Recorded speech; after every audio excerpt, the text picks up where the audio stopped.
even take away a singular game in this best of 7 from the final bosses, the gods of the games.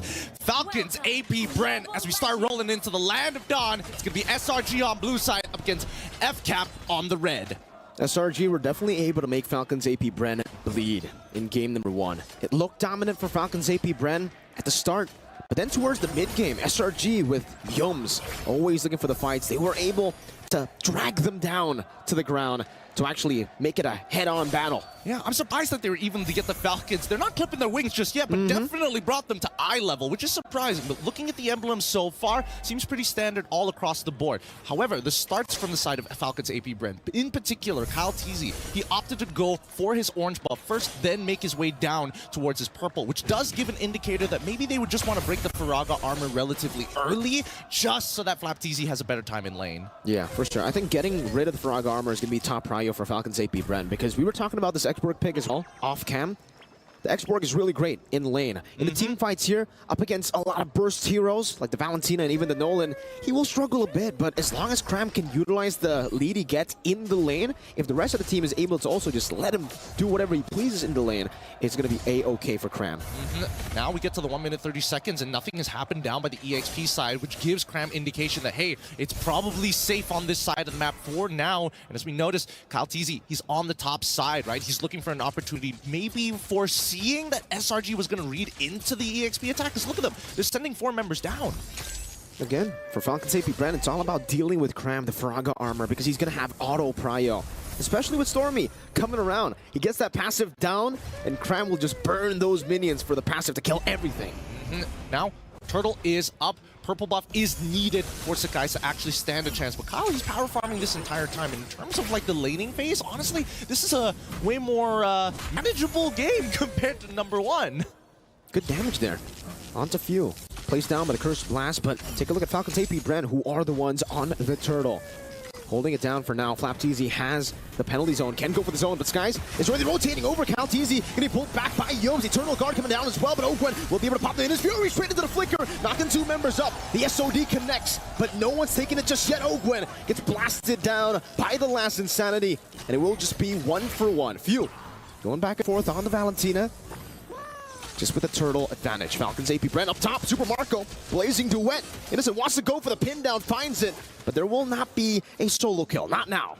Man, Innocent refuses to let go of any farm. He's like, I'm gonna pin you to the wall real quick. No. Let me quickly get the cannon. All right, we're done with the trade. Okay, we're done. No more afterwards. But at the end of the day, Falcons Apbren, despite trading both supports for each other, they were able to achieve that Turtle. So if we're talking about a matter of inches, it's whether or not this Turtle shield is going to make a difference in the upcoming engagement, right? Because right now, it's pretty passive between both top and bottom side, EXP and as well as gold. I think it's going to be that way for the most part, because Falcons Apbren, they're just so good, even in losing matchups, to make it even in the lane. They know that they are just here to farm. In the bottom lane, the Terizla is a losing matchup. Up top, even the Claude is a losing matchup, but somehow they're farming really, really well. You can even see in the XP, Claude, Marco's ahead. Yep. They got to take their time with this, right? They're looking for these big opportunities to make big plays. And I think I'm looking towards Few and as well as Stormy in this particular game, right? Because I think that's the big game changers for each team. We're expecting Flap Teasy to look for the big engage. We're expecting Cram to peel. That's pretty obvious. Even for Ogwen as well as Youms, the big engages happen off of their battle spell timer. So keep in mind, 30 seconds on and 25 seconds on both. That's a fracture damage. That's the burst damage that we were worried about for Cram on the Exborg. Say goodbye to the Faraga armor. Skies now in the bottom lane. Goes for the Fine Blaze just towards the minion waves. Kyle Teasy together with Flap. The hammer swings a few times. Skies gets zoned away from this turret. Will be able to pick up that last XP cannon minion. But still, a lot of resources down now for Skies, half HP. Yomes, I'm offended, didn't connect Few. Able to use the last Insanity anti-CC to escape. Yeah, nah. I think at this point, they're just going to have to take their time, right? I definitely think that at this point of time... Wait, hold on. That doesn't look right. Cram's got a little more health with that, but still, good patience coming in from Skies, right? His ult is such a big resource for him that he needs to hold for as long as possible. At the same time, where's the Minoan's Fury? Again, time not that well. Eternal Guard, Minoan's Fury, though, catches them. Skies gets knocked up straight into the penalty zone. And now with the last Insanity, Cram, he's trying to burn them down. Is forced to flicker backwards. Falcons Apbren, it's Few with the steal on the last Insanity. Ogwen's trying to pin him down under that turret, but Cram knows better than to stay in the bottom lane all alone. Innocent up top now. Kyle TZ comes in. Innocent still able to survive for a bit, but not for long. Not against the TZ Air. Nicely done coming in from Kyle, right? I mean, if you can... Oh, whoa. Calm down. Ooh. They really want to deny Skies any kind of farm. It's getting tough for Skies. 3 levels down against the Nolan. That was a threat that we were talking about as well in the draft. The Nolan can match the farm speed of Ling. So with the Terizla, so much prio. Now with Ogwen walking forward against Cram, FlapTZ can swing the hammer down with the cannon minion. The Skies will be forced to just go for that purple buff up top. Let's look at this replay one more time here, because again, the way, man, the fact that Kyle TZ just using the ult as a gap closer rather than I want the burst damage, knowing that Innocent still has his dashes, just goes to show Falcons Apbren, they got really clean communication. Like Super Marco's informing him about what is available to make these plays effective. Calculated, always calculated. Maybe that's why he earned the name TZ behind him, right? But again, for SRG, it'll come down to how they're able to slow the game down, but then make those off-angle engages. Yums, again in the mid lane, getting chunked down. You have a game fact. Yep, Stormy leads MSC 2024 with the highest average assists per game at 10.2. He's not looking for those big plays. Oh, wait, hold on. Speed of misery, but it's on the backline straight into the placing duet by Super Marco! What the heck was that? Skies gets the Tempest of Blaze, but Super Marco just guns him down to pick up a Maniac! What a Maniac coming in for your boy Super Marco at 1 HP. We need a replay of that. We 100%. So we see the initial pushback 3. What? Eternal Guard hits. Where does it happen? Penalty zone hits 3, and Kyle just has so much damage.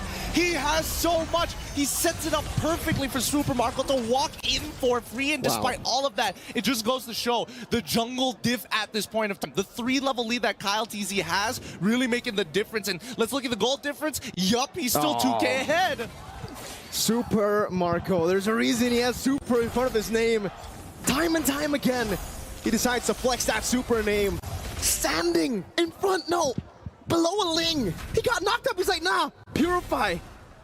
He was getting stabbed, he's like, nah, I got guns. He's so brave. I don't know, sometimes it feels like he teases people like, oh, I'm gonna take off the bulletproof vest this time. Oh, nah, there's still plating underneath it. Joke's on you.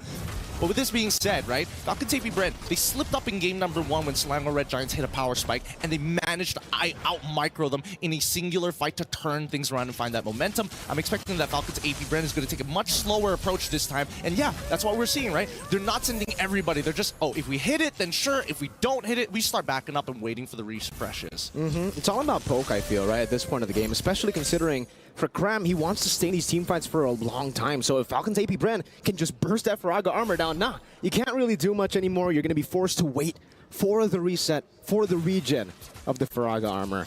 But yeah, man, Super Marco. He's like Kakashi with his mask, but Super Marco with his vest. Technically, you take it off, there's another vest down there, there's another plate down there. But at least for Skies, he is looking for farm. On the right place, Yums. I thought he was going to be bursted down there, knowing how far ahead Kyle is. But he just walks up, and Skies is able to get a trade.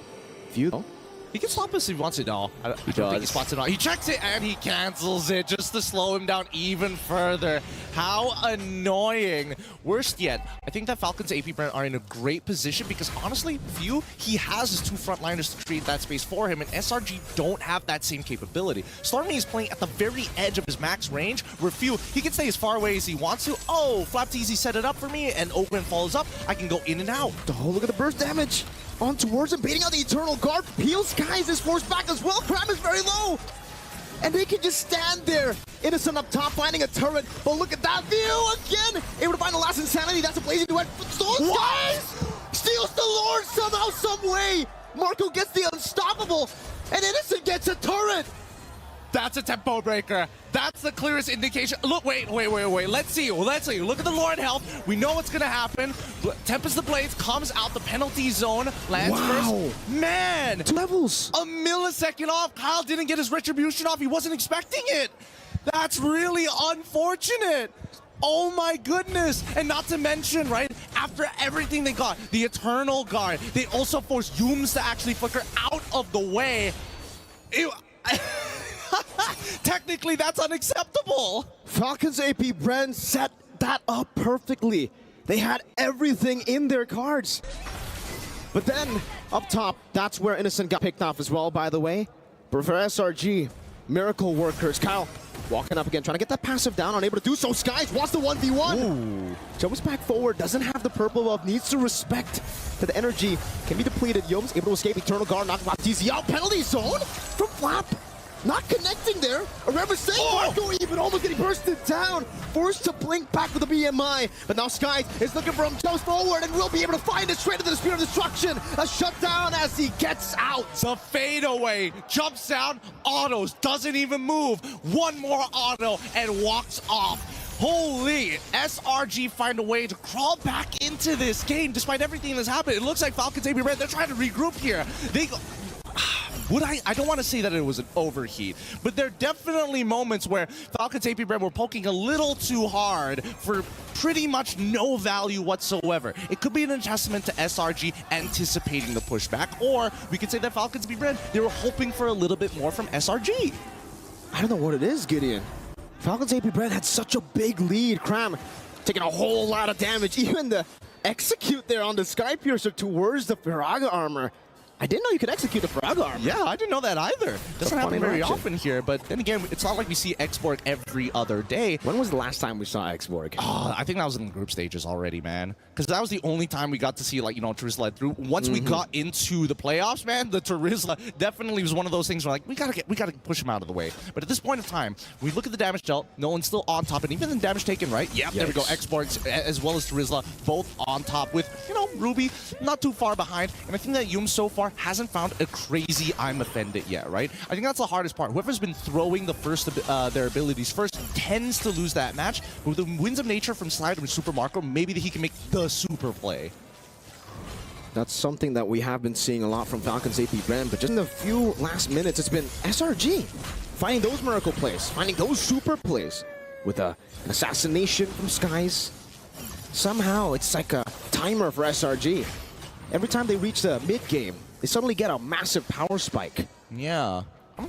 I'm trying to figure out, why did Youm use the I'm offended onto Ogun there? What was he trying to bait out? Maybe he was hoping that Falcons Apbren is going to overheat. I think for both of these teams, honestly, they're looking a lot more similar as long as this game goes on in this best of 7, right? They're baiting each other to try and overheat, baiting each other to overextend, and Youm's know that the I'm offended comes back up early. Straight into Eternal Guard, I mean, this Fury and the Flicker combo. Kyle in the back line trying to find the assassination, but Innocent is able to blink out forward. Now in the back, Skies goes for the chase, the assassination on the Kyle, the Flicker forward from Youms. Skies continues it. What is happening to Blaze? Breaks it out and is in the midst of it all. Catches a lot of Blades. Innocent with a cleanup. And now it's Super Marco running for the hills. Flap TZ and Ogwen cannot deal with this Lord take from the Red Giants. Oh, and now with the Lord take, they can almost guarantee at least one of these inhibitors. If they can get at least one, they can set themselves up for a really good Lord take afterwards. But it all comes down to the real question. Who's going to overheat first? Because Falcons Apbren have not been able to get maximum efficiency off of their abilities just yet, despite everything that has happened, right? It looked like Ogun got a really good engagement, and more importantly, we did see Kyle having an insane angle right straight through the mid lane at the cost of a bunch of flickers from SRG. This is why the Nolan, it's really good, especially when you're in the lead, right? But when you get to the 50-50s, when the enemy team was able to weather out the early storm, it's very tough for you to enter these team fights. There's a Don't Run Wolf King. There's obviously a Spear of Misery. But let's take a look at the siege now. 3 mini waves crashing down into Falcons Apbren's base. Innocent finding the pin down straight into that I'm offended. Over and over with the Eternal Guard catching Flap TZ. Minas Fury used up, but it was cancelled by him taken down. Now Sky jumping back using the Sky Piercer. Forcing him in a crown out. Flap TZ with a DPC. Locking Youms down, but he has the immortality. He can still survive. Sky is again poking through. And Falcons Apbren, they live to tell the tale, to see another day. But SRG don't want to stop there. The siege continues. This time to mid lane with Youms. Over with the conceal already. I'm offended onto a few straight nades and a stab down. Few taken down, traded in. Blue from Marco with a blazing duet. finding one, going for the trade. The base is open though. Skies assassinates Marco straight into the BMI. Kyle, first in the world, now jumping in with a fracture. Unable to get him. Innocent 1 HP. Skies goes for it. Minions Fury onto the cannon minion. Now Ogwen, the master, 2v1. Tempest of Blades. Ogwen taken down, burnt to the ground. By Penalty zone. Cram. It's a penalty zone. As Flap goes for it, but Skies buys the immortality, and they drag the